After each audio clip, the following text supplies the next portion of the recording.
Stand up, I am on my way, I'm in motion. Let's go to the ocean. Yeah, let's go outside. We can hang out on the beach without freezing. Yeah, isn't that amazing? In Christmas times, we'll be chilling and having a good time. Doesn't matter if the snow is falling or the wind blows and the rain is pouring. It will always be Christmas in my heart.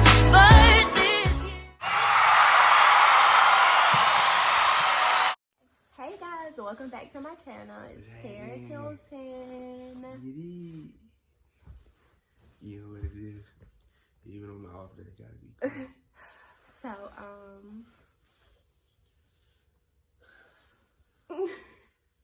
y'all, Landon is like asleep on the sofa. We were like, we're gonna make this video because he was asleep. And guess who wants to wake up?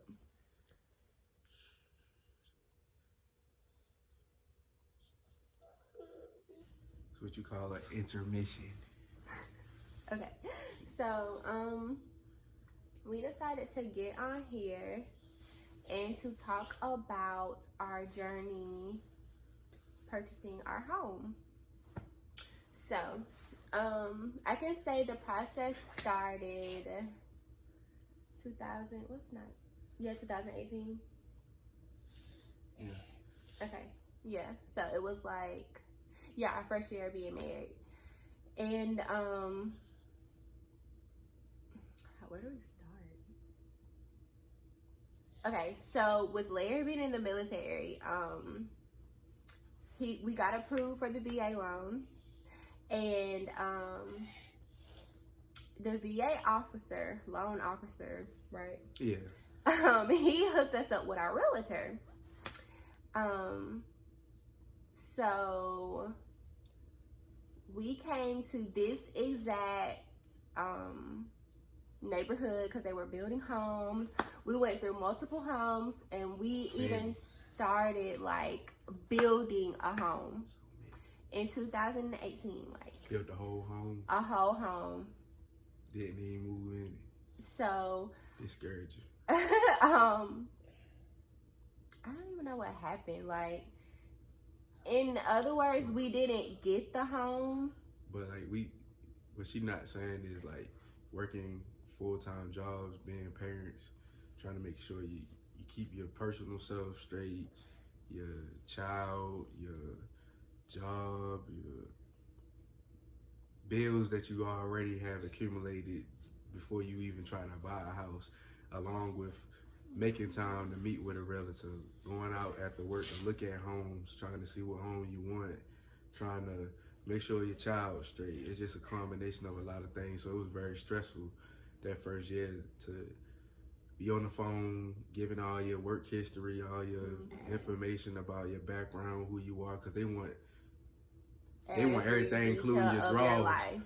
When they trying to get you to buy a house, they want everything, including your drawers. I'm trying to tell you, your whole everything, your whole life, everything. They want all your addresses, phone numbers, locations you live, accounts, everything.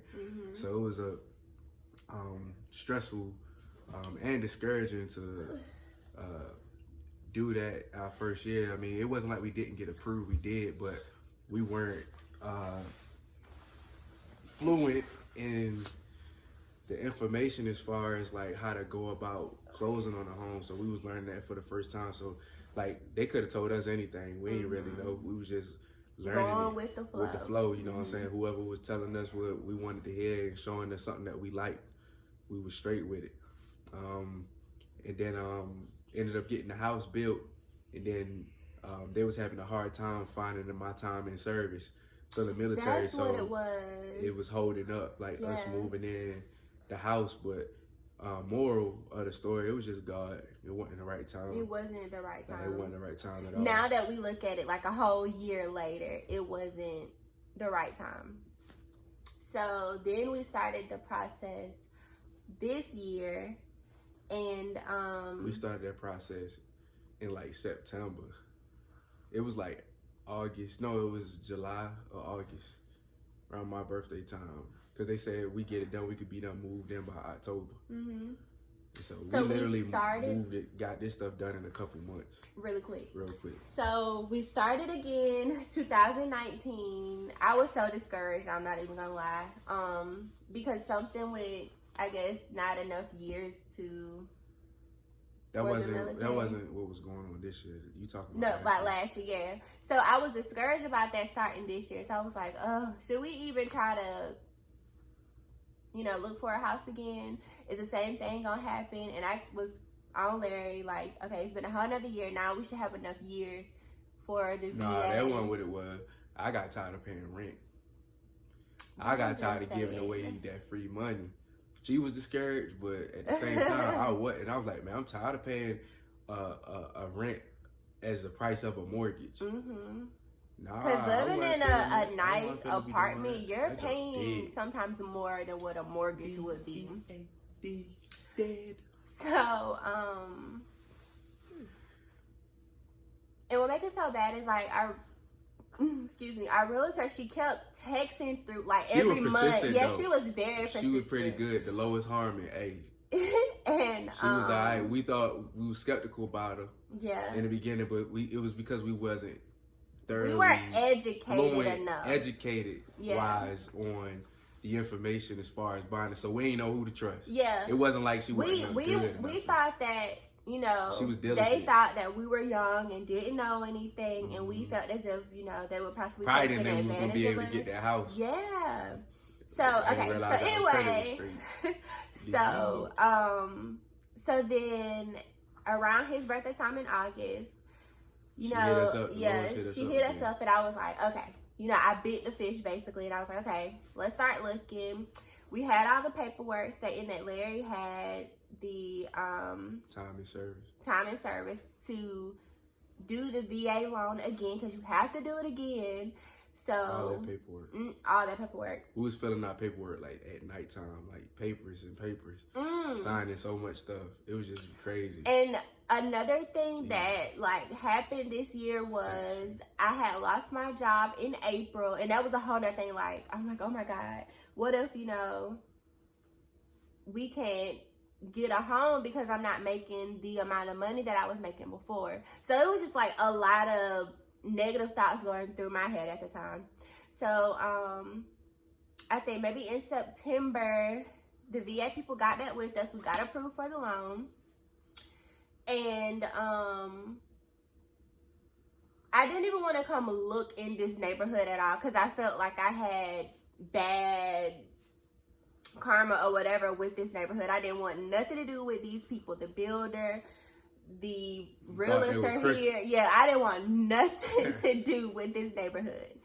So then we went to another neighborhood, and I seen this home, and I thought it was so cute. The floors were cute. The only thing, it was an open concept like what we have now.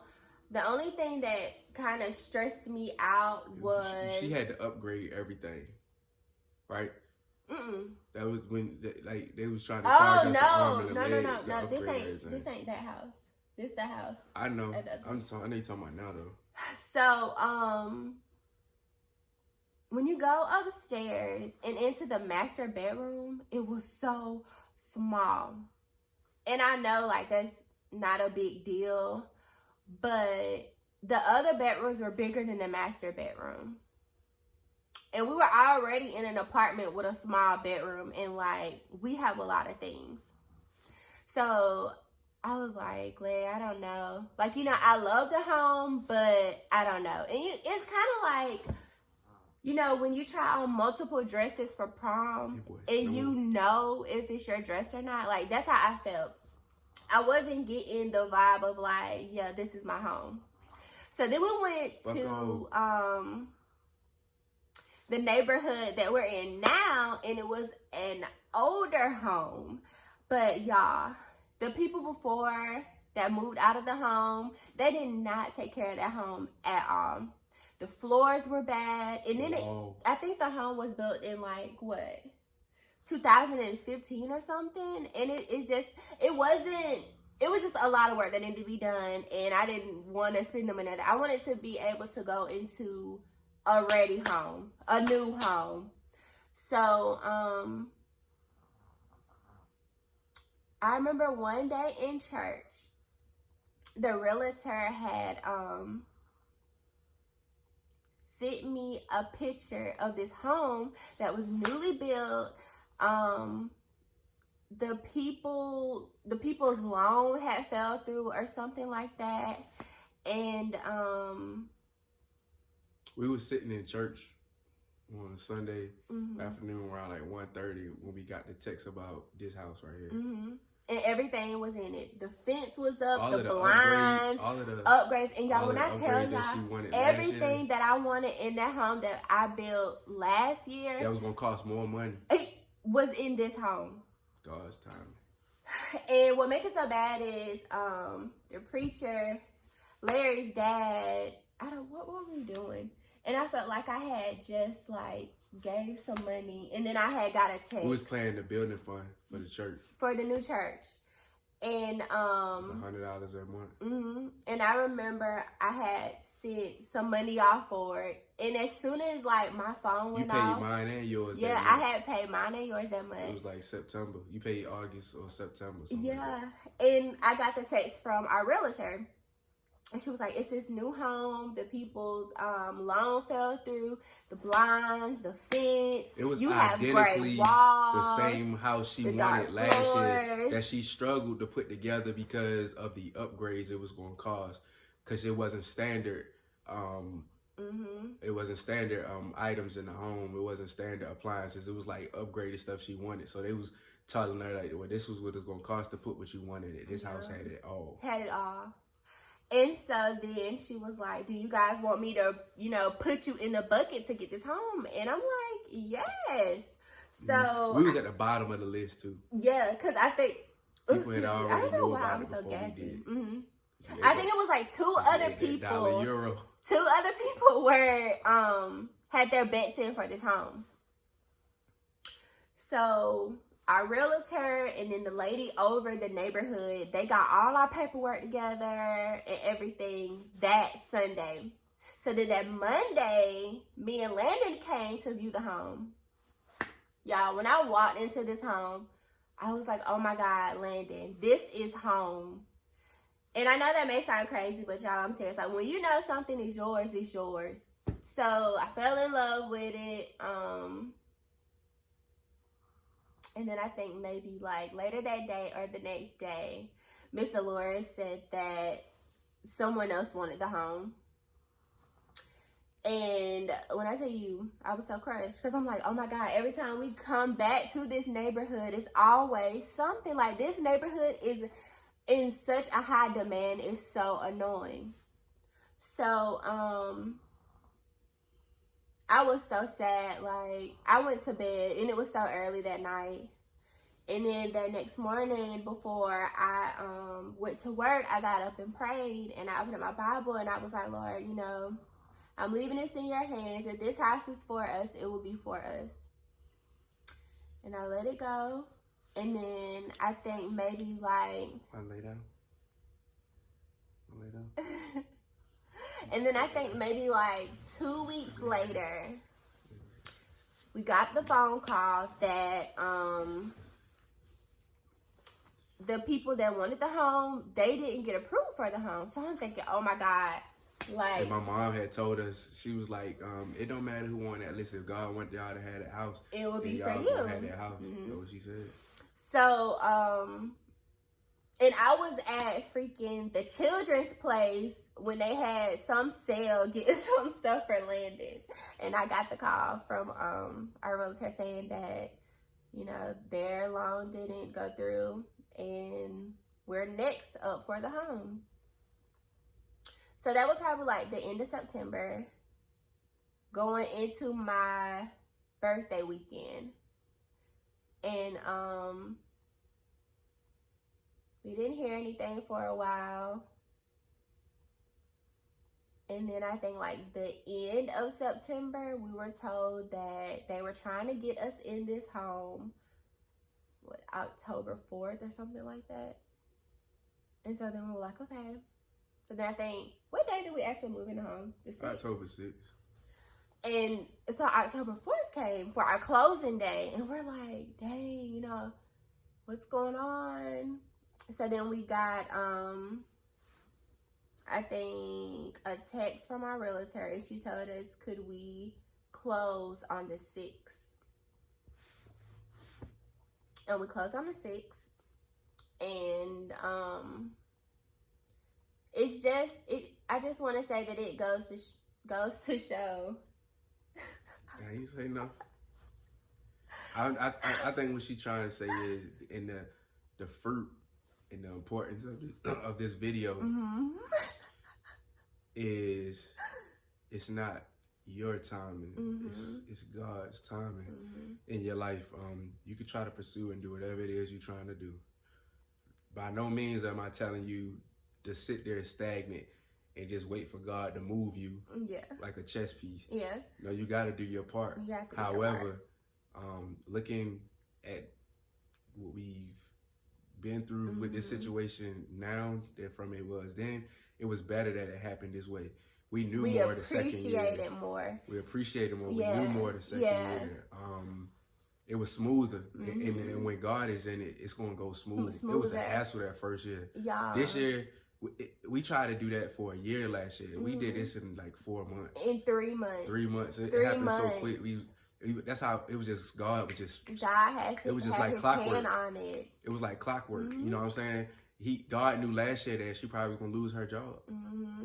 She ended up getting another job, and it was like around the perfect time, and it was time to get a house. Yeah. Like everything just fell into place in line. It was smooth. The paperwork, the transition. Even when we had to go meet at the realtor's office to close. The lender's office to close. We had to go all the way to go to somewhere Atlanta. Else. I didn't want to say location, but it's cool. All the way to Atlanta. Yeah. But and we didn't find that out till that day, but we made it happen. But yeah, you can finish. But they reimbursed us, like they gave us gas money. A decent check. Like what we got in the check just to go up there and sign that wasn't worth that drive. They gave us way more than what we was probably supposed to get. But they were just trying to compensate us. God was just putting money back in our pocket, making it easy for us. They gave us the keys the same day. It was just like it was so easy. It was like an open door. It was. All we had to do was walk through it. Yeah, we had to do our part.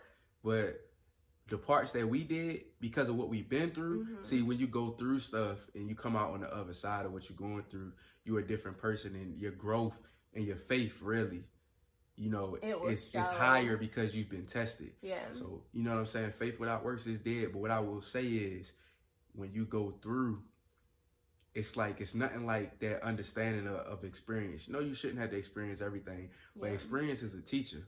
And in that year, it taught us, you know what I'm saying? And when we looked at it this year, even if they would have hit us with a few stumbling blocks, I would have been like, all right, it's cool. I've been here, done that. I understand. I'm just going to adjust. But God's timing is what we getting at. Like, whatever you doing in your life, like, this ain't just about a testimony. It's just to help somebody else out. Whatever you may be doing, or wherever you may find yourself at while you sitting here listening to our video, we not sitting here trying to boast about nothing. Like, it's challenging out here, and it's real, and people need to hear the real. And I'm gonna keep it 1,000. Like, it's challenging. Everything that look good ain't good. Everything that look good sometimes come with a price. And it's some hard work you got to put into it. But when God is involved, man, it makes it so much easier. You ain't got to feel alone. You got to feel like you by yourself. You ain't got to feel like you doing, you know, all of this stuff, and it's not amounting to anything. Like, that's just the difference when he's involved in it. If something's not going your way and it's doors keep slamming, you got to see the signs. Not that you may have did something wrong. You may or may not have, but what I'm saying is that may be God trying to let you know this ain't the time.